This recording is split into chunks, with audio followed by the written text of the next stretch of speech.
Now, there's a saying, I'm sure, that goes something like, snake's gonna snake? I don't know.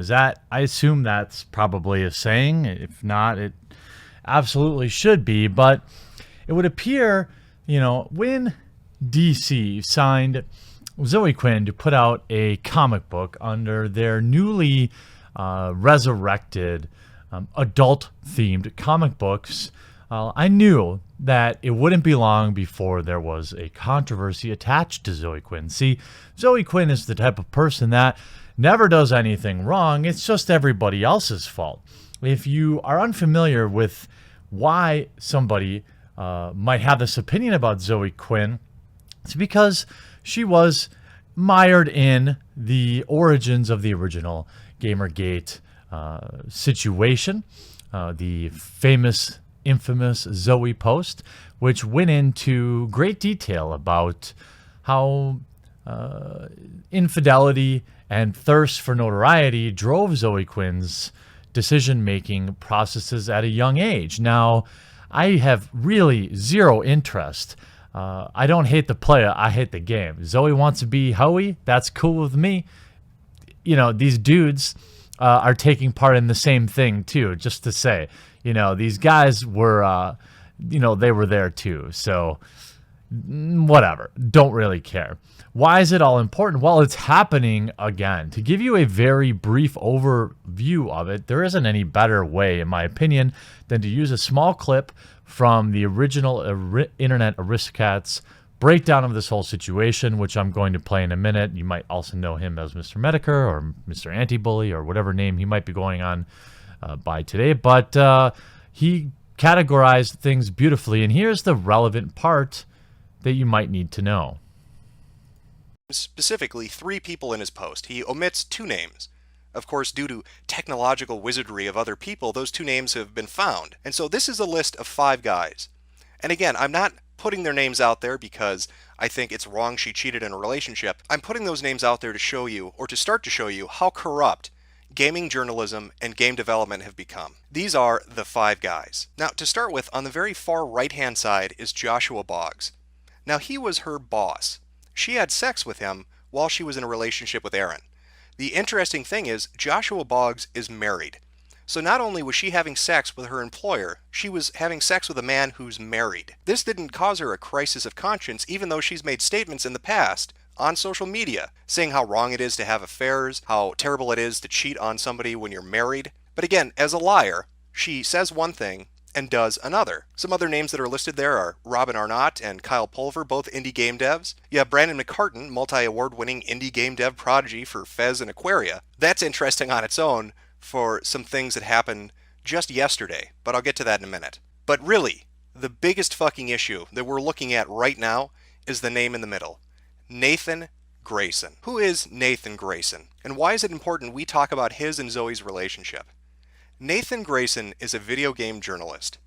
Nathan Grayson is somebody who wrote for Rock Paper Shotgun and currently writes for Kotaku.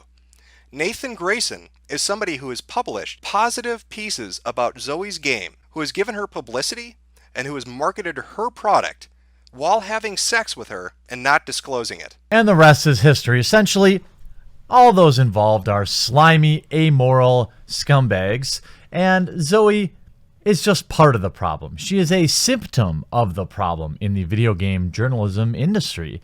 And here we have a very interesting article on The Verge. Zoe Quinn's goddess mode makes cyberpunk magic from the internet. It's a weird neon baby of cyberpunk and magical girls, written by Laura Hudson. Now, you're going to want to remember that name. Now, this article is a pretty milquetoast promotional piece, something that most comic pros would love to have, but they just don't have Zoe Quinn's connections, of course. Now, nowhere in this article do they disclose any type of personal relationship. This is just basically a blind fluff piece for The Verge to sell comic books for Zoe Quinn. Now, interestingly enough, when we look at some archived tweets, here we have Zoe Quinn speaking often with Laura Hudson.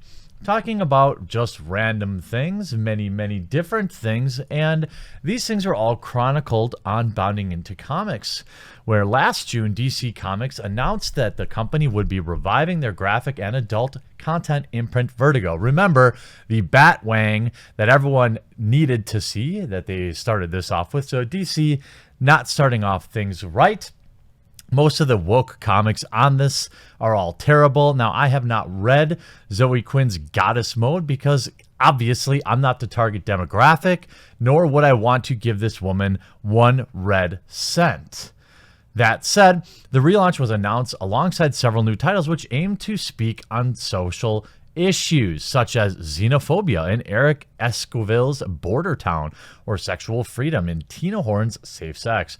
One of the titles also announced for relaunch was Goddess Mode, a cyberpunk adventure series written by Zoe Quinn. Now, this is, of course, somebody who's never written a comic book in her life, as far as I know. Why not give her a job at DC? And art provided by Robbie Rodriguez. Now, if you remember, Robbie Rodriguez was the man, if I remember correctly, posting pictures of his butthole on Twitter. Just saying, quality gentleman.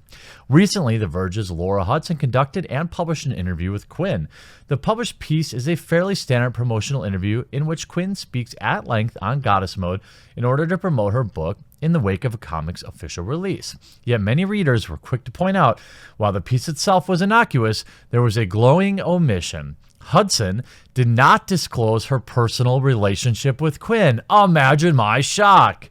According to tweets between Quinn and Hudson, in response to Hudson's article, it appears the two have a personal relationship outside of professional connections and networking. Tearing up a little at this, not gonna lie. Laura is an amazing writer, advocate, singer, and all-around person, but you all probably already know that.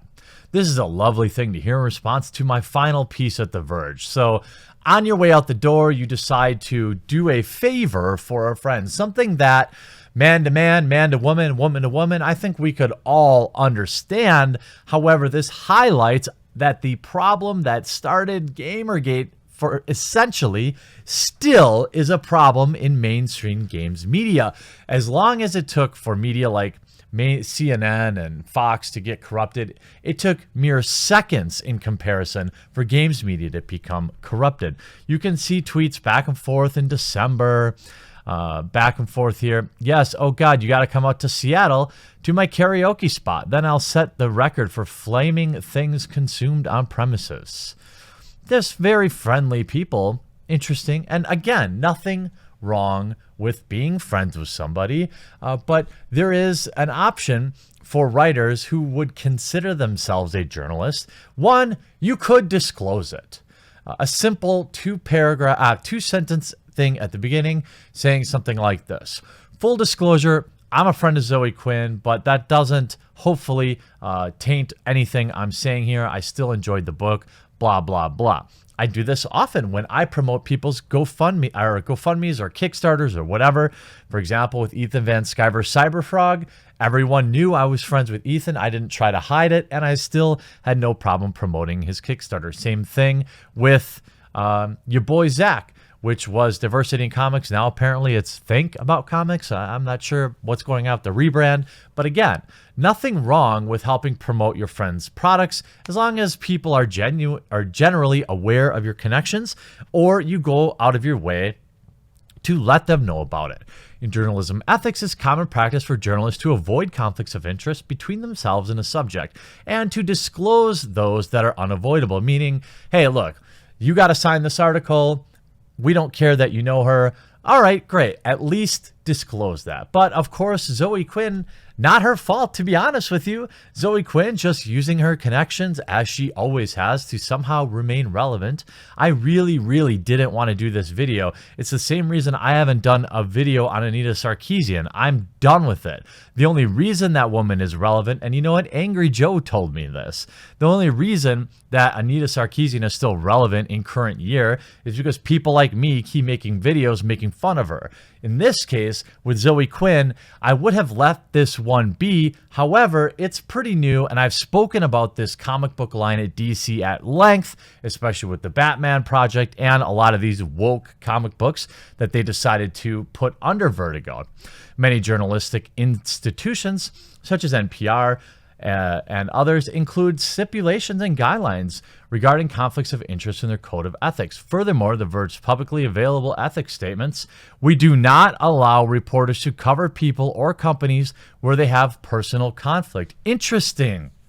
So the Verge has its own personal code of conduct, which Laura Hudson clearly ignored here to do her friend a solid and promote what all reviews point to: a terrible comic book. Now, I don't know. If you like it, good for you. If you're a fan of it, cool. I'm not a fan of buying products from terrible people, and both Zoe Quinn, in my opinion, and Robbie Rodriguez are awful people. So why would I want to give them any money? Now, you may have different opinions of them, obviously, but I do. Here we go. I didn't know you were leaving The Verge. You've done so much wonderful work. I'm not so much leaving as being quietly exit stage right, but I appreciate the praise nonetheless. Now, maybe you're getting fired because you do shit like this. Maybe you're not much of a journalist. Maybe you're some sort of failed writer who you know, a lot of these journalists, I think, would love to be an actual journalist, but they can never hack it with real standards. So they find their spot in games journalism, and you can see that they don't adhere to any type of personal code of conduct or even the codes of conduct from the websites in which they work for. This is not the first time Quinn has been associated with complaints regarding ethics in journalism. In 2014, allegations that Quinn's undisclosed personal relationships provided a conflict of interest in regards to favorable coverage of her game, Depression Quest, which were the basis of the Gamergate movement. That's right. Once a snake, always a snake. And to be honest, this video should be more about really The Verge and allowing an author on their website to continue to have this article posted. The post is still up, by the way. You would think The Verge, if they wanted to remain somewhat credible, they would just take it down and say, hey, we didn't know. This person got fired anyway. Sorry, we'll cover it somewhere else. But, that would probably be too good for Zoe anyway, so it's probably better it just stays up and everyone forgets. But I thought this was just a great time, a perfect time to give a reminder to everyone that always be wary of things you read. This is the exact type of slimy behavior that motivated Exclusively Games, right? This is why we wanted to start this project, is because all these people seem dirty. There's probably good people that write at Kotaku. There's probably good people that write at Polygon, but they're vastly overshadowed by terrible, slimy, favor-giving, unethical behavior by people like Laura Hudson, who this will always follow, but I'm sure she'll pop up at some site like the Daily Dot or some other low IQ, shill, hate click generating garbage outlet, but that's neither here nor there. Looks like Zoe Quinn still relying on unethical behavior of others to reach any type of success. I guess I'm not surprised. Hope you enjoyed this video. We'll talk to you again real soon.